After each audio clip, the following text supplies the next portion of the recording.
नमस्कार मित्र. आज जीवन साफल्यासाठी आध्यात्मिक बोधकथा या कथासंग्रहातली एक कथा मी सादर करतोय. कर्मपूजा. लेखक प्राध्यापक डॉक्टर यशवंतराव पाटील सर. अभिवाचन Datta sir Deshmukh.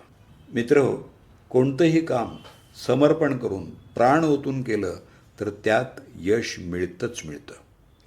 Work is God, work is worship. काम हाच देव, काम हाच परमेश्वर.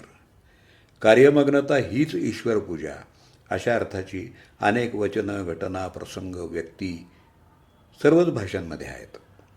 तुम्ही करत असलेल्या कामातच देव पहा.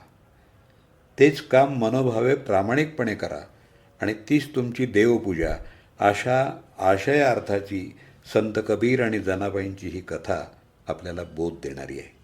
कर्मपूजा.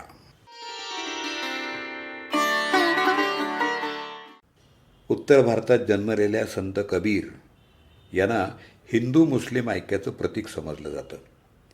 या सर्व जगाच्या निर्मितीमागं आणि व्यवहारामागं ज्याची प्रचंड शक्ती उभी आहे तो ईश्वर, परब्रह्मस्वरूप पांडुरंग निर्गुण निराकार आहे, हा त्यांचा विश्वास होता. तर संत वाटिकेतला जाईचा वेल समजल्या जाणाऱ्या संत जनाबाईनं संत नामदेवांच्या सहवासात विठ्ठलाच्या भक्तीचा ध्यास घेतला होता. संत जनाबाईंच्या विठ्ठल भक्तीचं महात्म्य ऐकून संत कबीर एकदा जनाईला भेटायला आले. तिथं दोन स्त्रियांचं जोरजोरात भांडण सुरू होतं.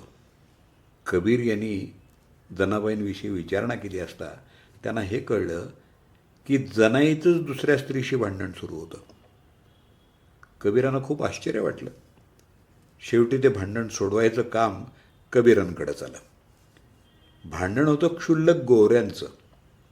जनाई आणि बनाई या दोघीही त्या 40-41 गोऱ्यांवरती हक्क सांगत होत्या. कबीरांपुढं मोठा पेच निर्माण झाला. तेव्हा जनाईनं सांगितलं की गोऱ्या थापताना मी विठूनामाचा जप करत होते.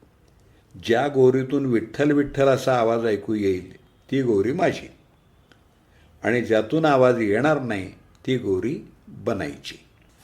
कबीरांनी एक एक गोरी कानाला लावली. तेव्हा गोरीमधून त्यांना विठ्ठल विठ्ठल विठ्ठल विठ्ठल असा आवाज ऐकू आला.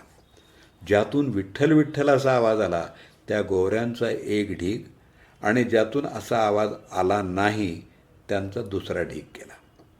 असे संत कबीरांनी गोऱ्यांचे 2 ढीग केले आणि शेवटी योग्य तो न्यायनिवाडा केला आणि हे भांडण अखेर मिटलं. म्हणून मित्रहो, आपण करत असलेलं प्रत्येक काम इतकं एकरूप होऊन करा की ज्या कामावर आपली छाप उमटली पाहिजे. कर्म हीच देवपूजा मानली पाहिजे. जीवन साफल्यासाठी आध्यात्मिक बोधकथा या कथासंग्रहातली कर्मपूजा ही कथा आत्ताच आपण ऐकलीत. लेखक प्राध्यापक डॉक्टर यशवंतराव पाटील सर.